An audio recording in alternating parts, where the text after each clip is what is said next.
Welcome to 2 new challenge sessions from the members of Ashtar Command for the price of 1. We are your hosts, Russ Hatfield and my twin soul Karra, a higher dimensional former healer on Hades base and now ambassador to Sirius. We have 2 more challenge sessions from 1994 that provide the key to the survival of the human race that we call the Soulmate Search and Neptune's Missing Moon. We have 2 new sessions back-to-back for the month of July with the same 3 speakers for each one, Tia, Karra, and the base commander, Omal.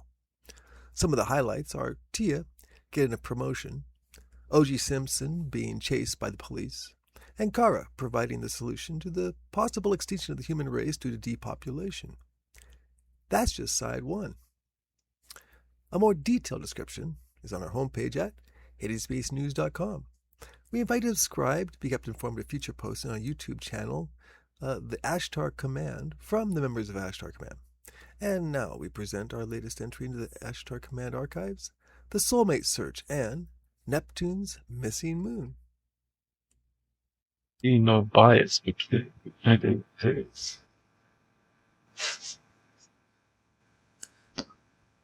What you call so colder. Women are smarter than men. Much smarter. You're doing good? Mm-hmm. Good. Everything is kind of okay with it. Mm-hmm. Good. Then what's news? I've been transferred. To this thing in Korea. Surveillance. Surveillance, right? Is that a promotion or just a... Yeah, it is actually. I've got 3 people working under me. Really? Mm-hmm. I'd like to offer my congratulations. Oh, you're welcome. Good. And, of course, everything's classified. I can't ask you that. That's right. You know. Mm-hmm. But, I've signed the official court on act of secrecy. excellent. That's what you have to. Yeah, and I've got 1 person that works on top of me. Corton? No. Actually works beside me. Josh Tar showing up tonight? No. I'm not ready for Ashtar tonight. Perhaps I'll just send out a hail for him. No thank you. But I appreciate the thought. Mm-hmm. It's very nice of you to be thinking of my benefit. You need to be humble. Like, Karra doesn't humble me every moment of my life. No, I mean really humble. She doesn't even come close to humbling you. She knows that my self-importance is also good for it. Bum bum ba da da dum da dum da da da da da da dum da da da da da da ba ba da da. Anyway, come on, let's get down to business. It's only one side we're doing tonight, isn't it? Mm-hmm. That's right. Yeah. Okay, darling. In that case, I'd like to work a little bit on PK practice, Mm-hmm. PK test. Mm-hmm. What did our mom give you today? Candles. Right. Mm-hmm. Like candle. Okay, now what I want to do is a little test on energy patterns, throws, and feeling. I think you're trying to run before you can walk. Well, Can you bend it and keep it in place? yeah. For how Well, long? all of a second. It's not gonna. But that's why I want to check something out then. Let us start at the basics. Let us learn how to walk first before we start testing it. No, I don't mean that. I mean, since you can see energy fields from up there in the monitors, I thought what I'd try to do is project an energy being through the pyramid to the other side. Don't advise it at the moment. You wouldn't get anything to register that much on it. Because you'd be interrupting the field of the pyramid, right, with a weak field And Alright. the pyramid field would cancel attack. Yeah, I figured you could use pointers to put something else into it. Alright. Concentrate on the kingdom, please. Okay. Okay. Who's on that? Me, Karra, maybe Kiri. Omal. Good.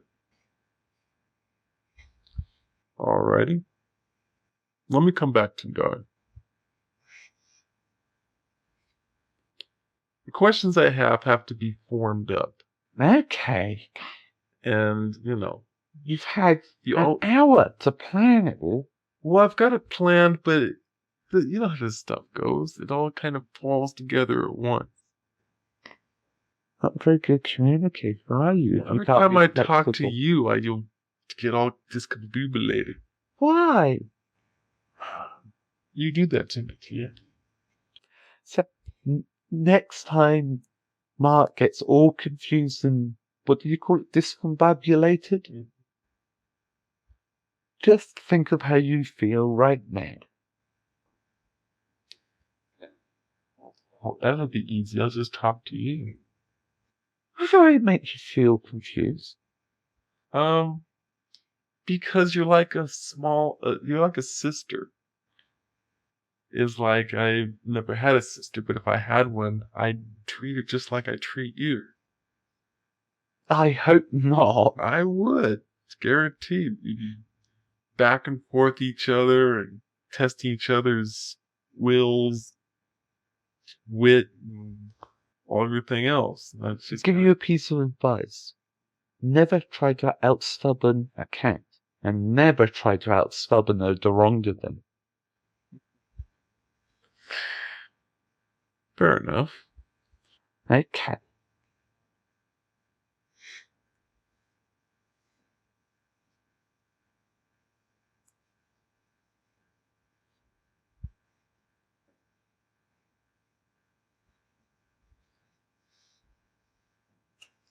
Greetings and felicitations, Ross. Greetings, Omal. Okay, let us proceed. Okay. I'd like to start working real quickly on the principles of focusing and communication. Mm-hmm. Okay. In the first place, when dealing with people, maintaining a complete attention of them is essential. Mm-hmm. Now, how is it when you're working with a person, you can become totally undivided with your attention with them? And the fact this would help with other facets of psychic development. Being focused on them and them alone. Right. So, how you do that is by looking at them. By trying to reason out what they're actually saying behind their words. By trying to proceed on your chosen course. By planning your actions. Right, but when I do this, while they're speaking, I lose concentration. To do so properly, I'd have to wait till they were through speaking, then do all of that to fully comprehend, or to totally understand what they're saying. Then do it gradually over a period of time by listening to them like you are now.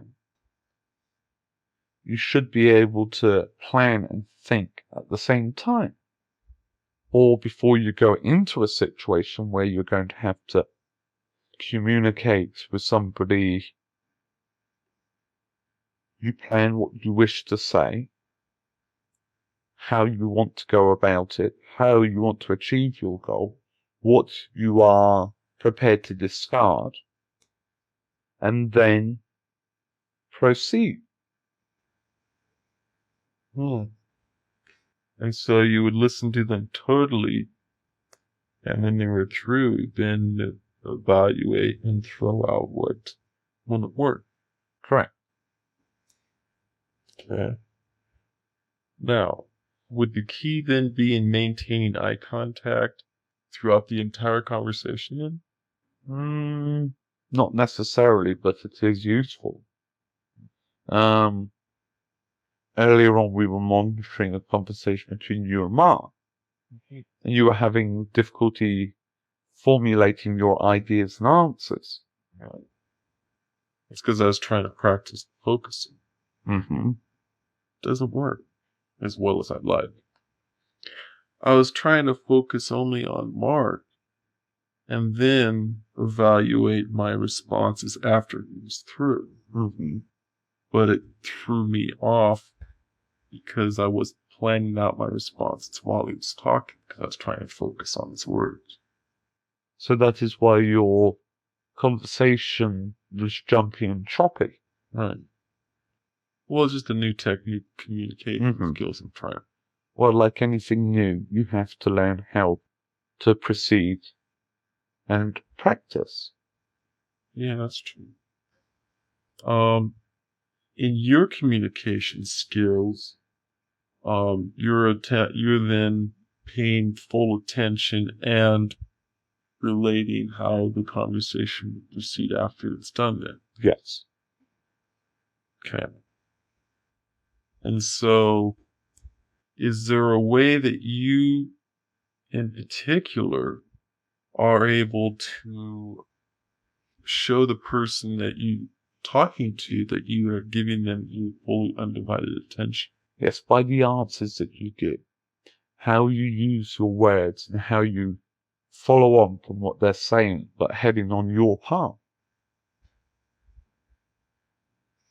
For example, you make mistakes when talking, saying, how would you do this? How would you do that? Instead of, how may I improve myself?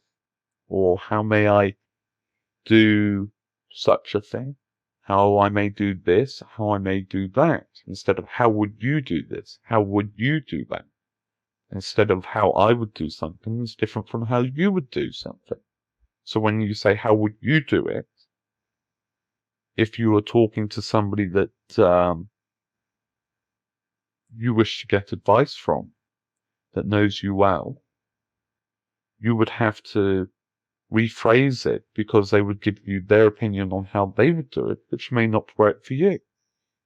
If they know you well enough, then they can think about it for a few minutes and say, well, how you should do it is such a way. See. Well, when talking to you, I admire your communication skills. Yes, but you must remember that I have a whole lot more practice. Right. So, I hope, at some point I can achieve the same goals. Patience. Okay, let us proceed. All right. Now then, I assume you've been studying or you've been monitoring this whole thing with O.J. Simpson going on down here today? None. No. Okay. A famous football player captures the world attention by murdering supposedly his ex-wife and lover. Is this relevant? Yes. In what way? In their relationship to karma on a worldwide basis. In the fact that it is captured the attention of everyone worldwide and specifically in this country. First of all, are you sure it's worldwide? And it means it is. But that is a lopsided view. Yeah, true. Do not assume everything that you hear to be true. Right. Okay. But with this... But concerning karma, it is unfortunate that their karma is being played out for your whole entire nation. An incident like this is a very private thing. Right. People analyze it and jump to conclusions. Even before he was arrested, he was tried, convicted, and found guilty. Right. That is all. Okay. And basically, I can't say is the world would be a better place for it, but hopefully, it's going to change a bit of consciousness, I would think. At the moment, it is too early to tell. So let us proceed with other questions. Okay.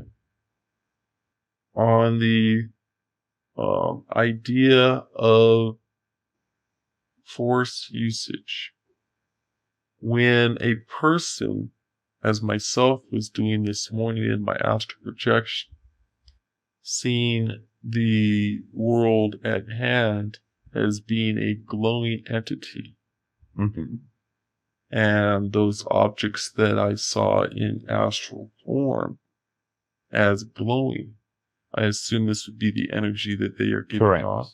Yes, that is the energy. Okay.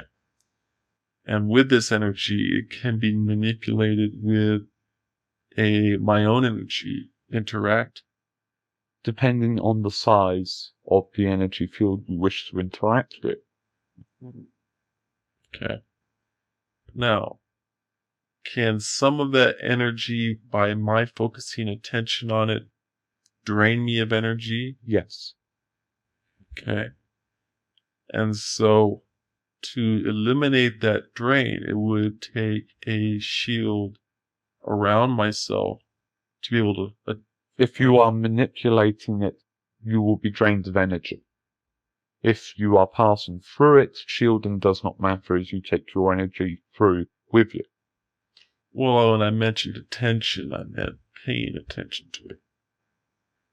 Say, for example, just looking at it for any length of time. You are scanning it at that time.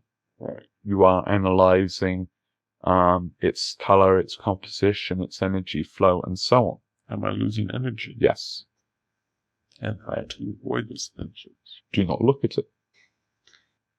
Okay. I being a lover of art, and nature is art. Then you pay the price that is necessary to be paid.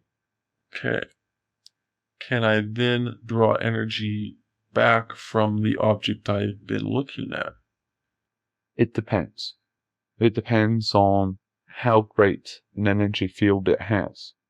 It depends on what you are prepared to do to retrieve this energy. A better way to explain it would be to use one of Newton's laws of everything has an equal and opposite action and reaction. Okay. What about the concept of intent, whereby I intend to retrieve the energy no matter what? Would that then give me the will to do so, depending on the energy field? Yes, depending on the energy field, yes. Okay. How about on a planetary level, drawing energy from the planet, say looking at it from a distance? From a distance, it doesn't work. You have to be close enough to draw energy. Okay. So hypothetically, going away from the planet, looking at it from a short distance, admiring the beauty, I would be drained of energy. Yes. Prior it depends on how long you look at it, depends on how much energy you lose, how long you scan the planet, how long you probe it. By using your eyes, you use energy all the time. Right. Look around you, you're using energy. It is the same when you scan a planet, you use energy. How do you replace the energy that is lost from your eyes when you look around this room? I breathe in the energy. I draw it in. So it's a question of intention. Attention. Attention. At one point, I am attending my energy loss by looking at the planet. Yes, but it depends on how long and how you look at it. Depends on how much energy you lose. Okay. And then regaining it, I focus inward, draw the energy up, and continue on my way. Yes. Without any... But I But must point out, it can be a very minor amount of energy, or it can be quite a major amount. It depends on how you proceed with this. Okay. Because I'm trying to eliminate energy loss in my astral projection. And it would seem to be that attention accounts for a lot of energy loss. I'd like to be able to Practice. work on that. Practice. Okay, thank you. Keep me You're welcome. posted if there's a need for that.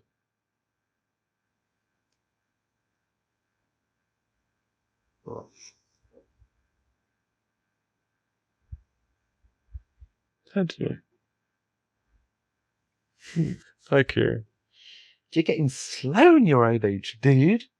I wasn't looking, actually. I just heard somebody and I figured it was Tia. She was. Well, hi, Karen. How you doing? Mm-hmm. She put me in on purpose. She came in and she was going to say something, and she put me in. No. That's not a problem. Mm-hmm. I can only stay short. Wow. I got things to do. Okay. Just one question. Yeah. A person glows so brightly, Mm-hmm. but on a stellar point of view, they're insignificant. But still, that spark is crucial. So, how to maintain the patience needed to allow that spark to grow without bringing it out? Just watch it. Okay. How do you nurture a plant to grow? Water. Yes. Water it. How do you get a cat to grow? Water it, feed it, give it love. Mm-hmm. Okay. And so, how to maintain that energy, keeping from losing that energy? Practice. Oh, wow. Take care of it.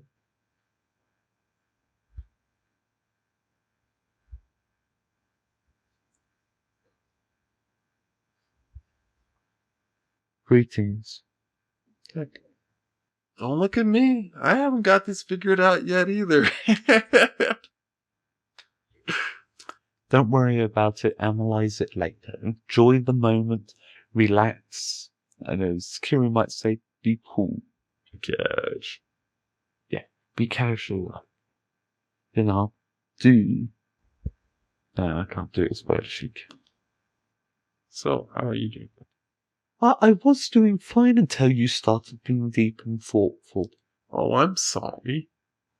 I'll try to be irresponsible and quick.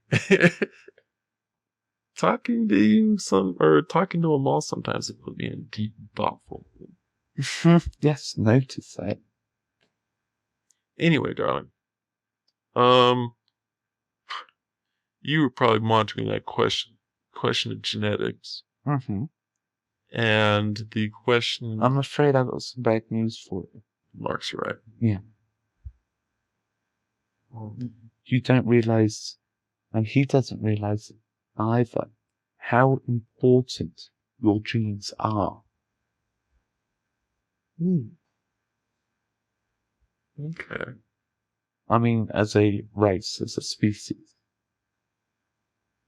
For the survival of a species, the genes must be kept in good, healthy organization. And if you wish offspring to be operant, then you have to breed operants together. Otherwise, it takes a lot longer for your race to get to a higher consciousness. All the information in the world would do no good if you don't have the tools to proceed with that. It's like having hands. Without hands, there are so few things that you can do. Agreed. So genes are very, very important. So without any organized gene control between operants, and none to look forward to in the future, how does that look for the survival of our race? There's one important factor that you've forgotten. Operants draw each other together. For some reason, I'm losing all faith in that analogy lately. It is a good one for you. Take your roommate and his frustrated anxiety and lust after a young lady. Yes. She's an operant. He's an operant. Presumably, then you may be able to fill me in. How do they meet? I don't know. How that? If I do know it, Maybe you can get them to tell you. And, of course, with the link, I'll hit it. Well, let's take this to a personal level. I've been dying to do ever since the concert. And the question of myself and Erica. Okay. After the relevancy of what you told me, and with what I know of her now, it seemed to be that a child from our union would not be as operant as one from yourself and I, which doesn't make sense. But what is more important? Love or the survival of the species? I'd say love. I'm glad to agree with you there. But it is my opinion and your opinion. Right. If you want to be cold and dispassionate, survival of the species. Alright, so how would a genetic combination of people come about on purpose, or do you leave it up to accident? No, you become very fussy on who you wish to join with. Well, I don't mean just me, but it, science fiction has it like in Julian May's books that operants were brought together, and also Einstein, where long-lived people were encouraged to mate within their own families to bring about those same genes. Would something of a similar nature be very desirable? Yes. And when you say surviving the species, are you talking about the fact that going to a higher conscious would save the species? Ultimately, yes. Okay. Because there's one thing I've learned all my life, that you can't force anyone to do anything. No matter what it is. Yes, you can to a certain extent. Improving the species. Now, that's an interesting subject to discuss. Is it morally right to manipulate two people to produce a third person of higher capability for improvement of the species? That is tricky. Morally right? No. Because I can't be that cold-hearted and cruel. But you have to be from time to time. From a scientific point of view, if we had Cornets available, he could sit down and give you a lecture very coldly on what to do and how to do it. Unfortunately, I am ruled by my emotions also. So how about that? Thank you. Me too. Yes.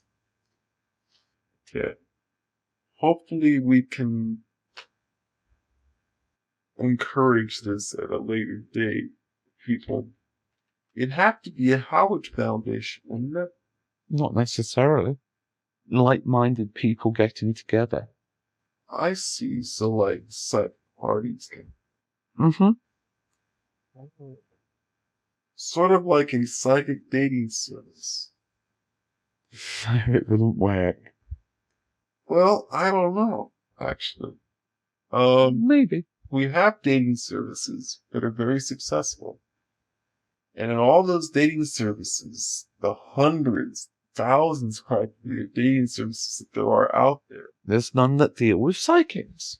not one. And there's not even any questions concerning psychic abilities on any of the questionnaires that come out. Mm-hmm. And so, people who are of a psychic mind, especially males and females who wish to meet similar, for the fact that, that quest. Yes, to the future of the human species. Right. And you wouldn't have to promote it as such, of course. Mm-hmm. They give away the whole cake. But there is a little bit of a problem. What's that? Fear. Oh, you mean the fact that people opening up to each other? No. Fear of creating a super race. You mean among people who aren't psychic? That's right.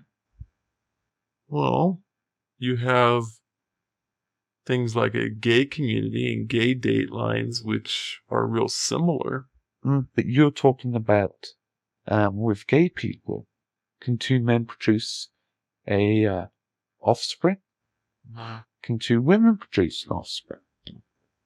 But with people that are operant, they produce a child that is operant, and in turn that child produces a child that's operant from an operant rootstock, right? You're ending up with people that are more powerful than the normal people around them. Right. There's fewer of them, so they become a target because they're the minority. And it doesn't matter what colour that they are. They will be persecuted because they are different. And different in a strange way. Right. There's always been a fear, which you can read in Julian Maine also. But the thing that would be key here is if you didn't play it up too much, I think you could get away with it just for the fact that nobody would notice that happening. They would eventually. If you mean when you're in a bar and somebody wants a cigarette lit and the person next to them looks over, suddenly the cigarette is alight because the person that looked over lit it for them using their manifestation capability. I think people are going to talk a little bit, don't you? Yes. Or if a young lady is dancing right and all of a sudden her dress just dematerializes because somebody is lusting after her and wants to see her naked. Again, I think people are going to start to wonder. Yeah. But when we're talking about survival of this human race, we have to get to that point one way or another. Mm-hmm. And how you do it is very, very carefully and very cautiously by not broadcasting the facts. Sounds a little bit like subterfuge. And it is, it has to be. Until the operant people are strong enough to defend themselves. Because not everybody has aggressive capabilities. Take, for example, the astral travel. Is that an aggressive capability? Can be. But it can do no harm physically. Well, yeah, actually it can. How? If you were to, like I was discussing with Leica, use it in a warlike way. But that is it be used as a tool. Right. The pure function itself cannot do any harm, whereas manifesting can. True. Where PK can. Healing cannot harm anyone. But now here's a question for you, Karra. Mm-hmm. If you were to take two psychic people and bring them together, they produce an offspring. Essentially, that child wouldn't have much in the way of training yet, not organized training, to be able to take advantage of his capabilities. They'd be latent, probably for the most part, until when needed, they might become operant. Not necessarily. You have all the information you need there. If you have two parents that are psychics or operant, right? This is a three-parter. You have two parents that are operants, right? And they breed together. They produce a child that is operant. They know that they're operant.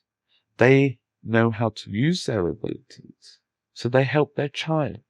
But there is a slight catch. You have two parents that are gifted in, let's say, one in farsight and one in psychokinesis. They produce a set of triplets that they produce a child. It is normal to be talented in only one, maybe, possibly two fields. So you have a child that is of equal power to their parents in either astral travel or PK. Now, if you breed two people that have the same talent, astral travel, right? They produce a child that has astral travel that may be 1.5 times powerful again than they are. When the child get trained from them. Exactly. So, if you do this psychic dating service, first of all, don't broadcast the fact. Just put the questions in the questionnaire. Yeah. Secondly, try to match people of the same talents together. And those looking at the questionnaire, not wishing to answer those questions, would simply not join the service. They look at the questionnaire, then decide if they want to join the service. Would you answer the questionnaire that asks you if you were a psychic, if you had astral traveled? Yes, you would, wouldn't you? What about Kerry? Would she? Yeah, What about No? definitely. I don't think so. Well, if he's looking for somebody with similar qualities. But only if he knew that that's what the goal was. If he didn't and it was in there, he may skip over the questions or he might lie. Okay. Because he has the factor of security. Alright. So what if you were to call it, let's just for hypothetical purposes say, the Soulmate Searchlight or something? Possibly. That's pretty... Yeah, I know what you're thinking. Well, of course you do. And the next step would be, you've got your questionnaire, right? And it goes, have you ever had an out-of-body experience? You put in, let's say, 40 questions, right? And only 5 of those refer to psychic ability. That's the people that answer all 5 correctly. You send them a second questionnaire. Would you consider yourself a psychic? What abilities do you have? Etc., etc., etc. That's how you do it. I see. So you want to broadcast. No. But yeah. Then you would interview them in person. Right. But you could still work with the other group for the first question. But also, what you would do, right, is when you talk to them in person, you would feel them out, sense them, scan them, feel how they are, and carefully broach the idea, if they're of scientific mind, the theory on improving the gene pool. But you'd have to be very, very careful. You'd have to be very, very tricky with your words. Still, it's something to think about as far as, because for me, myself, I just like to see the consciousness rose. Mm-hmm. And It's the abilities that are the important thing. Consciousness is good to be erased, but without psychic ability, you might as well not bother. Personally, in my personal opinion, do you know who I'd like to see breathe? Mark and this strange lady that he's trying to pursue, because they're both talented astral travelers. The same as up here with Tia. They like to say that because she's not around. all right. Well, I just realised what I did. What? She's going to hear that anyway. Oh, well. Oh, right. But the thing is that I think this is a lot of hard work. Why can't somebody already come out with this years ago? If it's already started. Sorry, I can't confirm or deny whether that they have. Good point.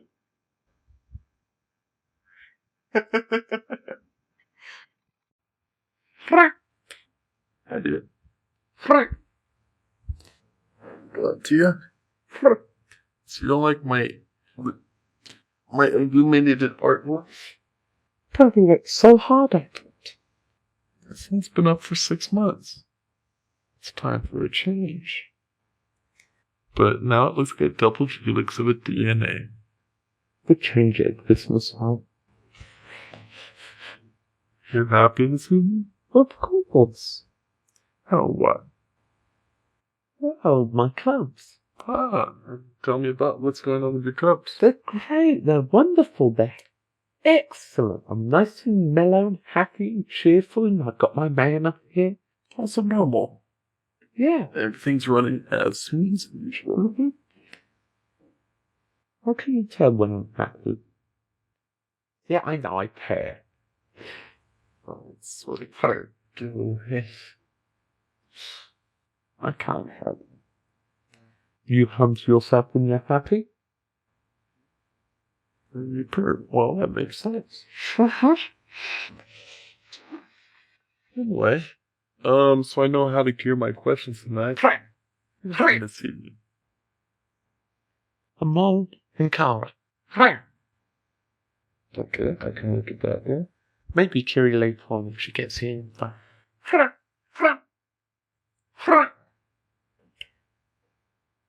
Stop cleaning your clothes, cat. Okay. Well, I had a couple questions for you.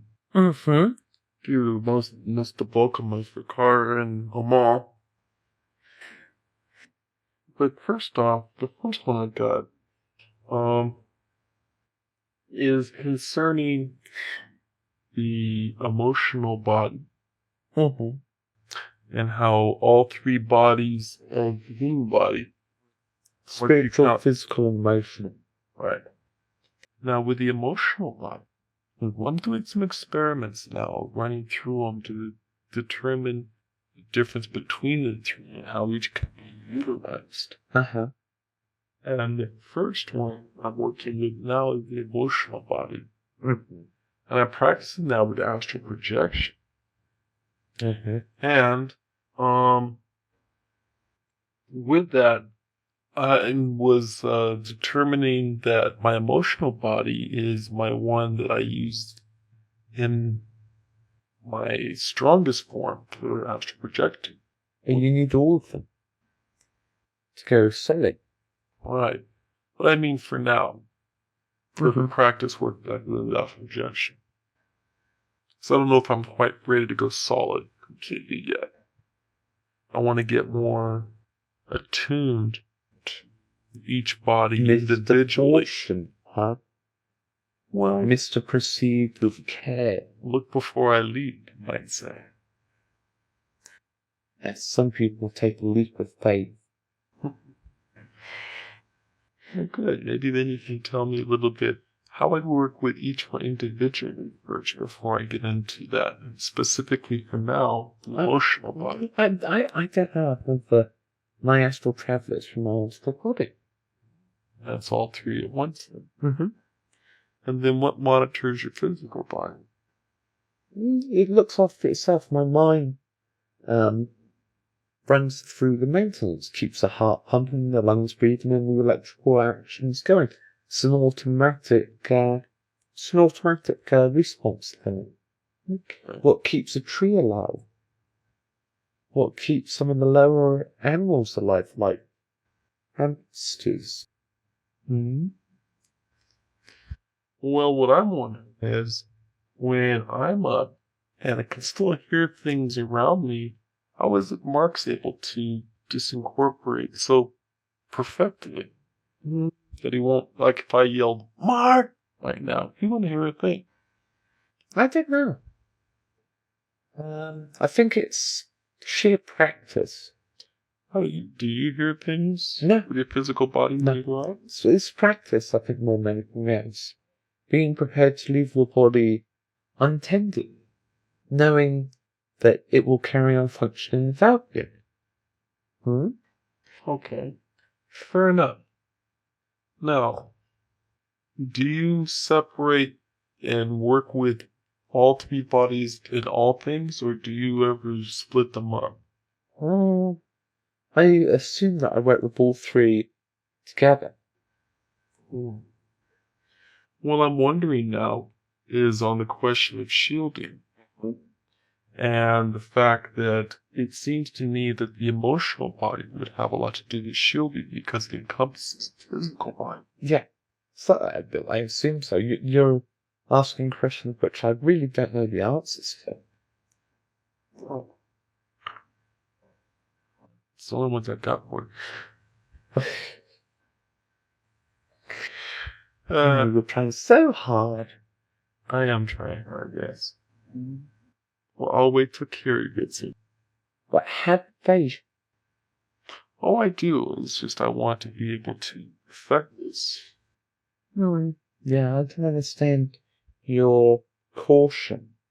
If you want to perfect it, you have to be prepared to extend yourself. It's no good being a cautious wimp, a wussy.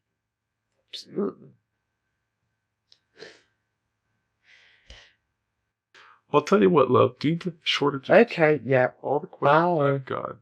Bye.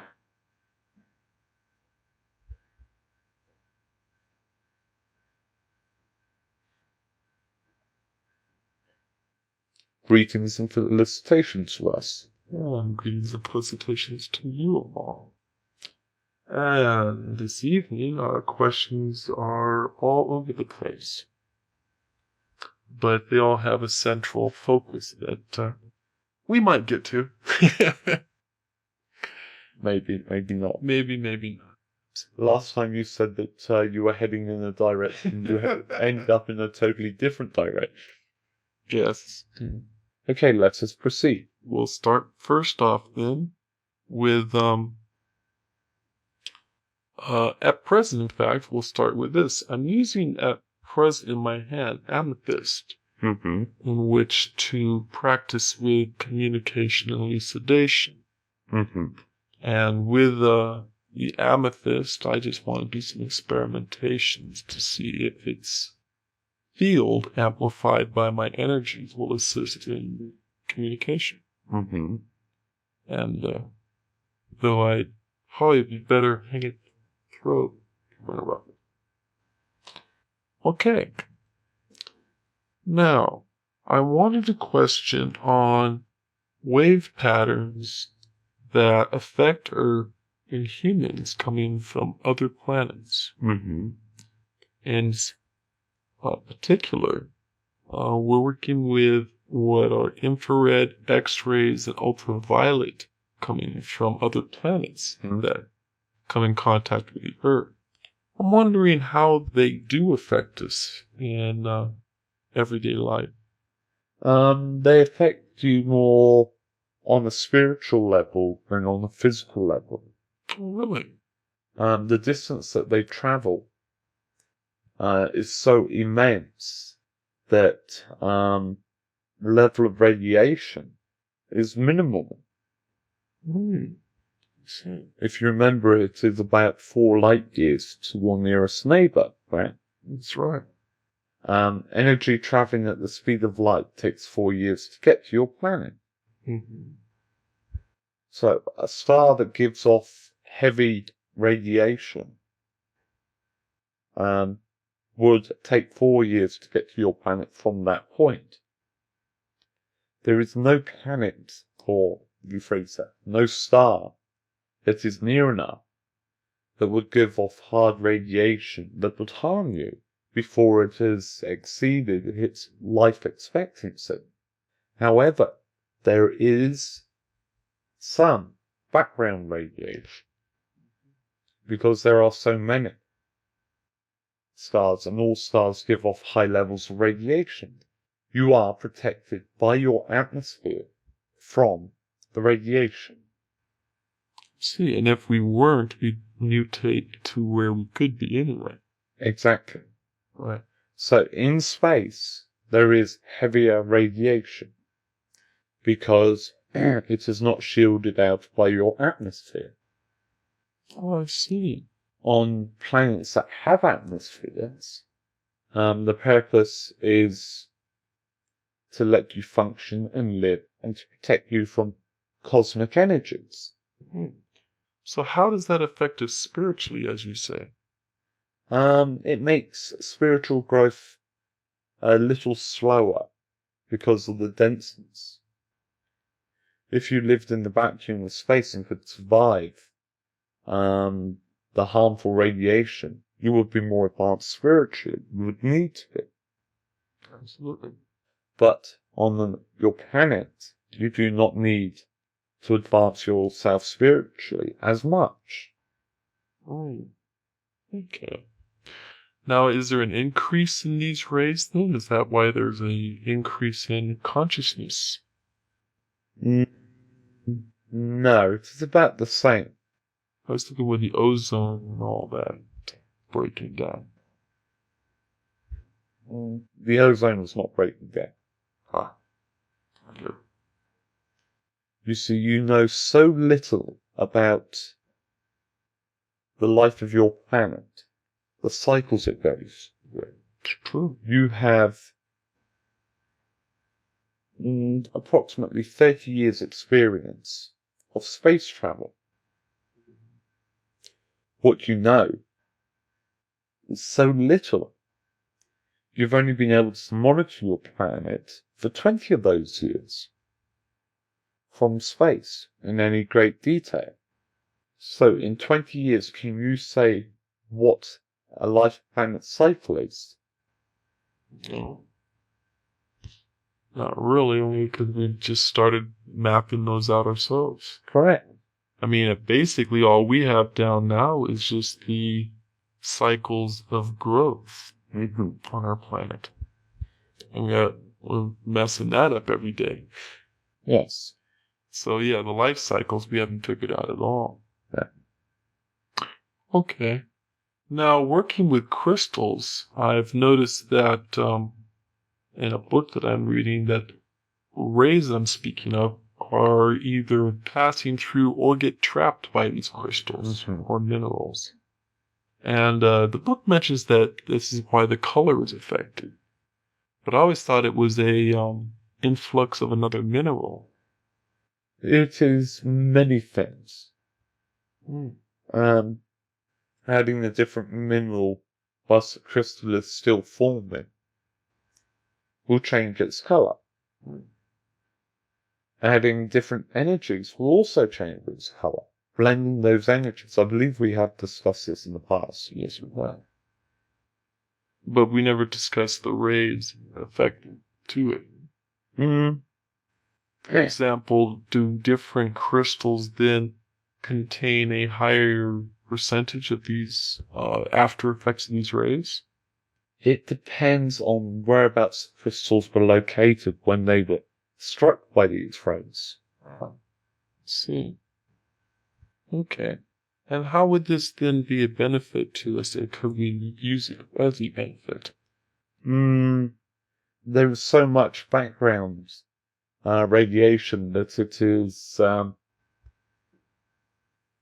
frivolous expenditure of energy to try to tap into these cosmic rays trapped within the crystals. Oh. It is much easier to use the energy around you. Okay, fair enough.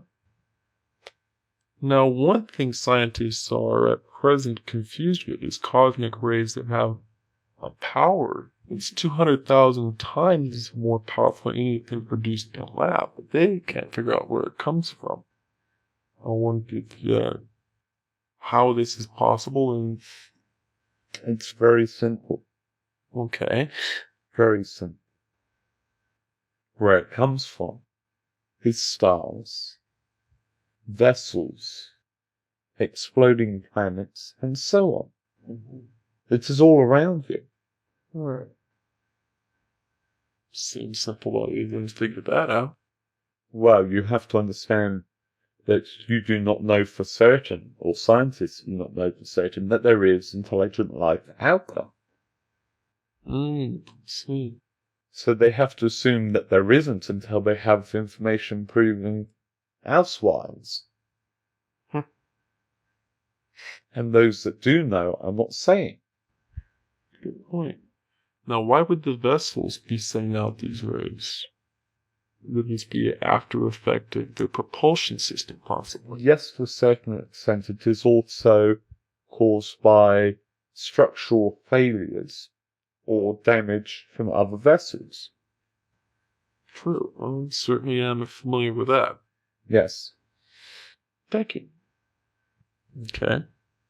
Now, it is said that that the planet of Pluto was entering our solar system in 1930. I wonder if you can confirm this. It is part of your solar system, but it is so far out on its orbit that it is almost outside your orbit. It has a wandering allegiance between the deep, cold depths of space and the weak gravitational field of your sun. Oh, I see. So it would enter into our solar system. No, it is part of your solar system. Well, was it not part of it for a point until 1930 when our sun captured it? Not as far as I know, no, it has always been part of your solar system. How about Neptune in 1846 and Uranus in 1781? They were all part of our solar system for many millions of years, right? For many billions of years. Billions of years. I don't know. I'll, Read it to me. sure. What? Ah, you have it handy. Oh, yes, it's right here. Okay. Okay, now, it says here that, when Pluto entered our galaxy in 1930, it had been preceded by 200 years of revolution. Mm-hmm. And then it goes on to say that Uranus entered into our solar system. The first one said galaxy. Yeah. Mm-hmm. But I would thought that it was part of our solar system for much, much longer than that. Yes, it has been. Well, now it's talking about here as the fact that soon we'll have 2 new planets coming into our solar system that will affect our planet here. The first one is called Vulcan, and the second is an unnamed planet. And apparently these two coming around into the coming of Vulcan into our cycle is preceded by flames and fires and such. And it's, if you ask me, a bit weird. Who is that gentleman? His name is Brett Bravo. Put him on your blacklist. I would not worry about such misleading information. For a start, Pluto did not wander into your galaxy in 1932. Mm-hmm. It has been part of your solar system for many, many millennia. Many millennia. Almost from the beginning. Originally, it was one of the moons of Neptune that broke away from its orbit. It was so far out that it gradually spun out over a period of time. Well, it could be that we did not discover Pluto until 1930, That is quite possible. and it could be that maybe he's talking about as them entering into our consciousness, because we did not see then. Then he has a very sloppy way of explaining things. Yes, I'd say so. He is not of literary intelligence. But then what would he be talking about when he talks about these two new planets? Is that another sloppy way of saying that no, that wouldn't be, because that means two new planets are coming into our consciousness. We find them. Vulcan has already existed in their consciousness. Because it's the planet between Mars and Jupiter. No. Was. No. Oh. It was supposedly closer than Mercury to the Sun. Oh, it was. Yes. And it was actually spotted. There was a black spot spotted on the Sun when a gentleman was looking at it through a sun filter. It was actually invisible. But because it was so close to the Sun, it burnt up again. So it was like, live long and phosphor? Live short. Very short. Very short. Okay, thank you. Well, I'm assuming he just sloppily messed that around and hasn't quite got figured out what's going on here with these new planets entering us. Because our telescopes are good enough that they'd know if we're going to get some new planets pretty soon. One would think. Unless they're just huge comets that are coming our way that we haven't spotted yet. That is a possibility. It's a possibility. It is quite possible that there could be a 10th planet. But you wouldn't be able to confirm or deny that. Exactly. I knew that. Okay. You're not giving you any new information on that. That has been speculated on and off for the past 25 years or so. It's true, yes. And I've never really come to a conclusion on one way or another myself. Mm-hmm. Only because for me it's always been mystery. But if it was... And you do enjoy mystery. I do enjoy mystery. But this planet that is going to be crashing into Jupiter, this comet that broke up. Now originally it came from outside of our solar system and was captured by Jupiter's gravitational pull. So it's possible then that another something comet could get caught up into our solar system. It happens all the time. And it gets caught up, slows down, turns into a moon, or if it's big enough a planet then. No. No, it doesn't. If it was, let's say, 8,000 miles across, you have the initial inertia of that is traveling. Right. A series of events very unlikely would have to occur. First of all, it would have to approach close to Saturn to create drag to slow it down. Then Jupiter to slow it down. Then finally your Sun that would put it into a wide elliptical orbit that would bring it close to the Sun every so often. But boy, that sure be a pain to try to figure out if it's going to hit. Mm-hmm. The more planets of gaseous substance that they hit, the more likely that it will catch into a stable orbit. You see, to become a member of your planetary system, it would have to fit in somewhere between the sun and the outer reaches of your solar system, the weaker fields. Oh, I see. But in the meantime, there needs to be a comet passing through. Yes. Okay. And Halley's is a comet that comes through in such a wide orbit, you don't see it every 6 years. Mm-hmm.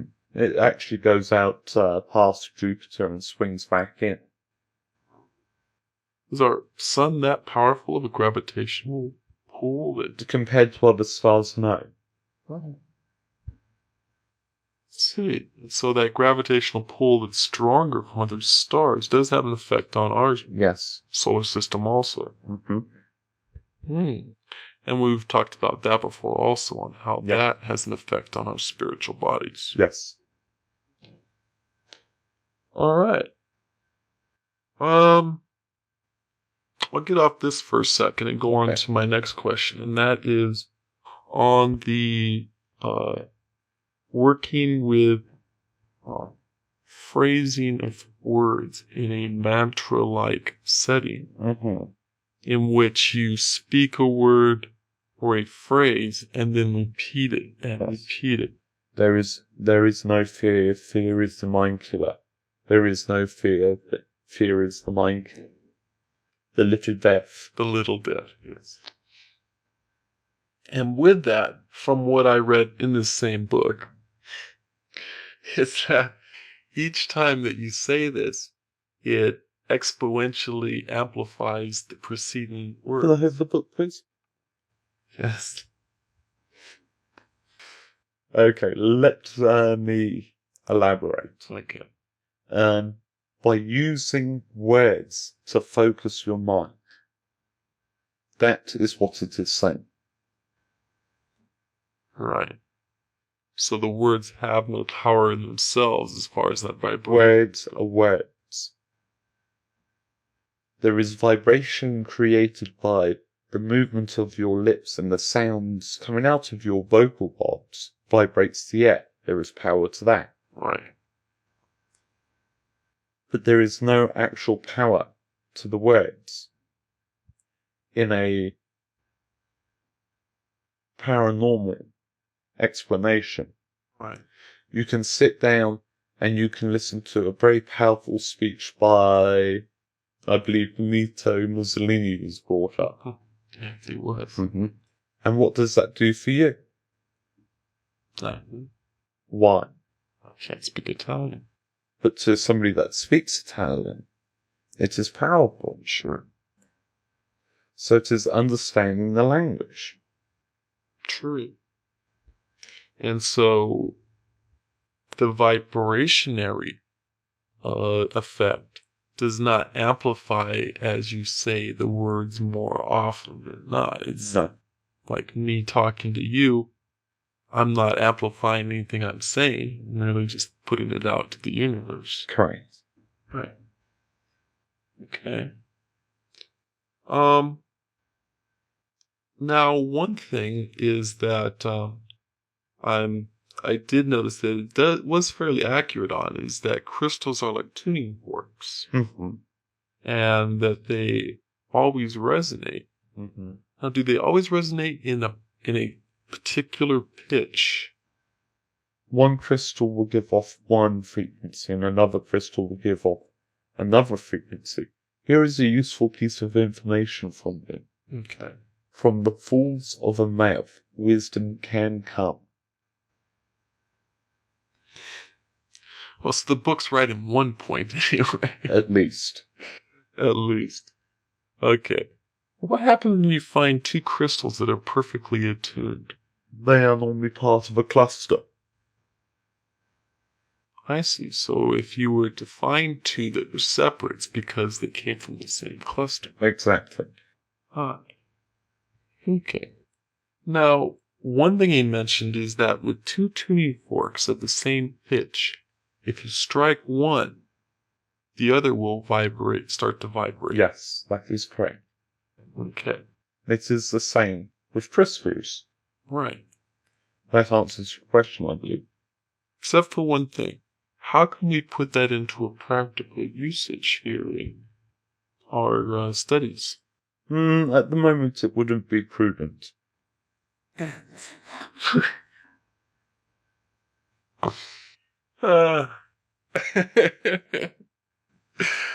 Okay. Keep me posted when it does complete. I will do so. I'll try to find as many similarly pitched crystals as I can, which should be a lot of fun in itself. Alrighty. Now one last thing I want to work on a little bit is that I want to go back to again with the cosmic rays again, just for a quick moment, in the same attitude in which we're talking about tuning in crystals. The cosmic rays go out as a vibration. No, They do not. they go out in an engine form. Okay. And so they pass through us. And, They pass through almost everything. right. And what does capture? Only crystals or other? Crystals and very heavy gravitational fields, normally associated with black holes. See. Okay.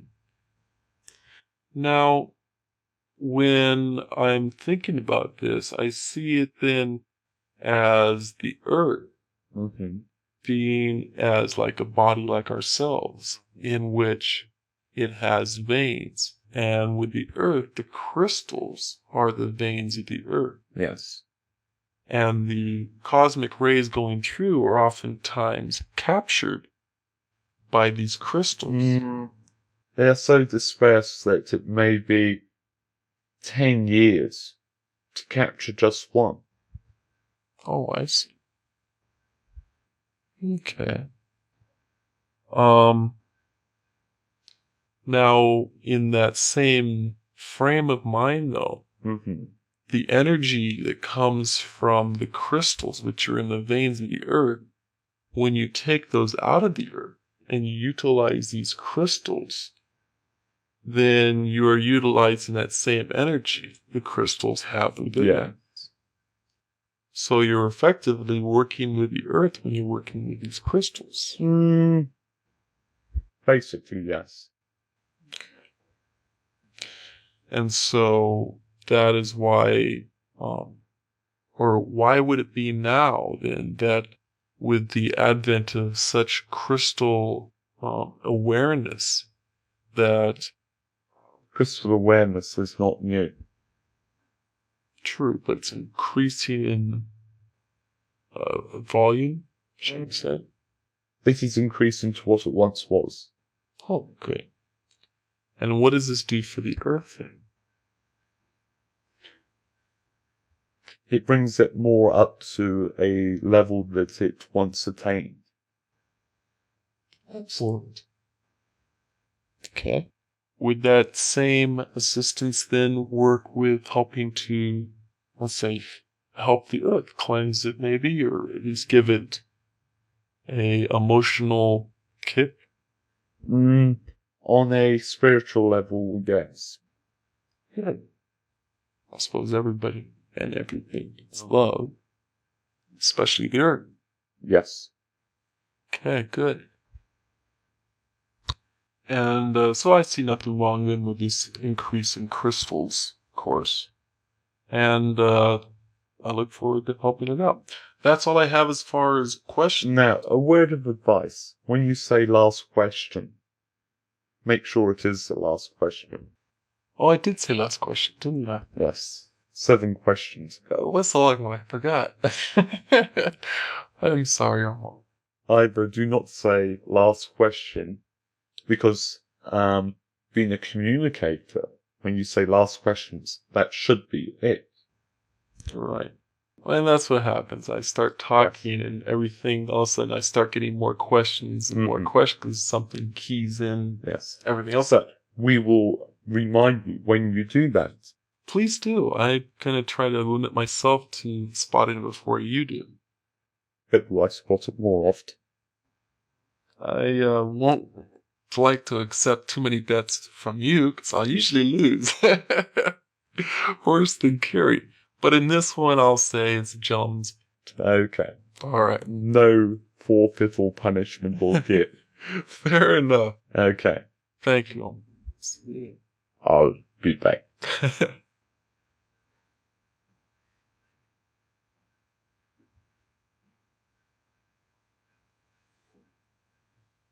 Back to you. I spotted that too. You must have been laughing, you little Tisha. Oh, wait. That's, Yeah, two's little. that's Yeah, I was counting about loud. That's 4. Well, that's I alright. don't think Kiri's going to be here. Maybe she might just make it. I don't know. Well, that's alright. Okay, next question. Right.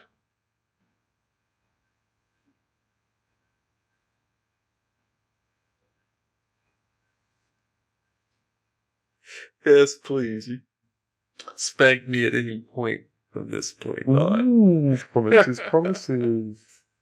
Absolutely. He's quite right in that. Well, I know he is, and he has quite a good point because I'm very lax in that sometimes. Mm-hmm. But that's what I'm learning about being a communicator is Uh-huh. I need to get this pointed out to me. Let's get down to business. Okay, my darling. All right. First off, in relation to that sickness I had last Wednesday, what I'm working on is how your homework question that I was given about the 4 things that kill cancer in that same mode. Yes. Yes, go ahead. It can. But it's that function. Okay. So my mental attitude can Yeah. cause the sickness. Yeah. But my problem is I do not see a negative attitude in myself. Why did I get sick? Because of 2 things I can think of off my hand. Okay. Burning the candle at both ends and not eating properly. I know you try. But taking pills is no substitute for real thing. Agreed. That's why we have you drink orange juice. That's why we have you eat salads. But taking pills costs you more money and is on its own straight. Vitamin C in the tablet form. Yeah, does not work as well as vitamin C in the liquid form from the orange. Oh, I see. And so the calcium wouldn't be as good in the pill form as it would from milk. Exactly. Because there are other things in the milk and the orange juice which isn't in the straight form. And working in conjunction together can have a much more beneficial effect. So why the garlic? Because garlic is one of those things that you can have straight. Oh, I see. Mm-hmm. The juices in it and the few other ingredients do help. But garlic you can have straight. Okay. Now, what about working with Mark's few various conditions? Would the garlic be able to assist him? Purifying his blood is about the only thing that it does do, and I believe he does take garlic tablets from time to time. Oh, he does. Mm-hmm. I think you've got 500 then. Okay, good. But one thing I am learning about garlic is the fact that it is such a good oxidizer, a good purifier.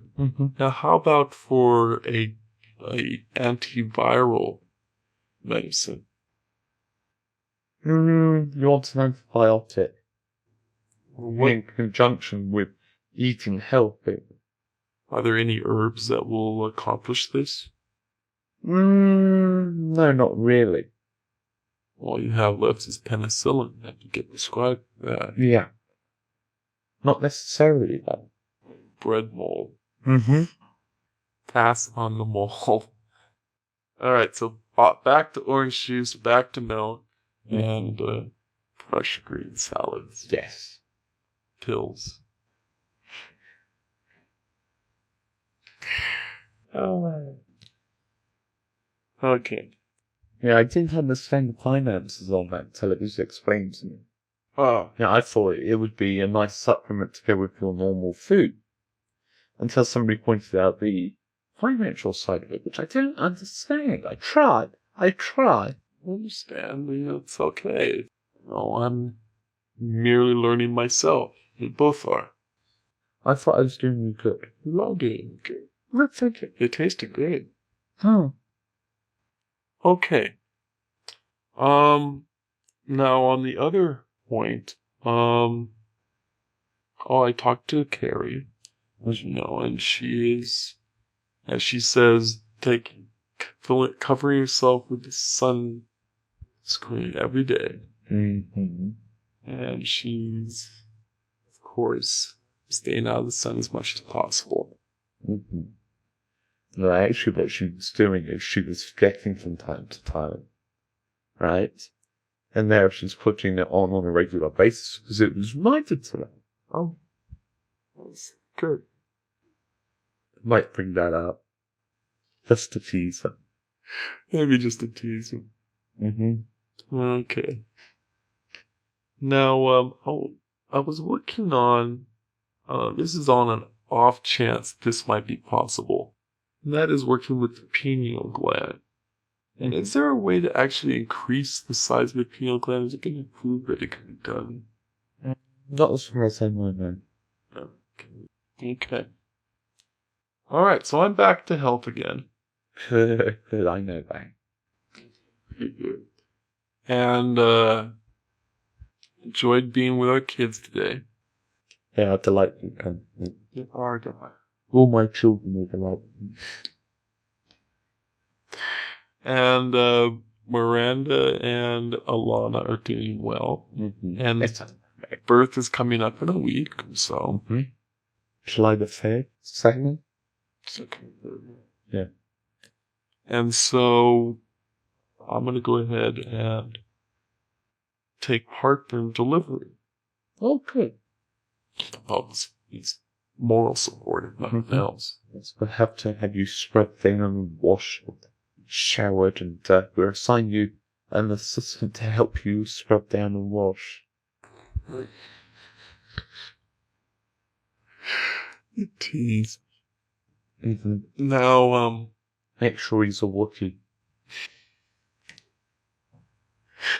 you will be keeping me posted on Of all course. the latest events. Of course. We'll hail you when she's ready. Okay, love it. Mm-hmm. The same way that Mark got hailed. Hey, you. Alright, and if I'm being sort of dense, just hail hard. Mm-hmm. Let's say a spoonful of sugar helps medicine go down. I've got to go. You gotta go? No, that's what Mark said, wasn't it? Oh, yeah, that's right. Yes. Watching the mind rotting. Oh, that's right, yes, that's right. That's what my little sister said. Yes, I know that's what she said. And a few added epitaphs and swear words. Yes. But Miranda enjoyed Empire Strikes Back. Oh, it's absolutely hilarious. Okay. Poor Kiri. I tries to be so sensitive and protective of their child. Well, at least she's serious about something in this life. It's about the only thing she is serious on.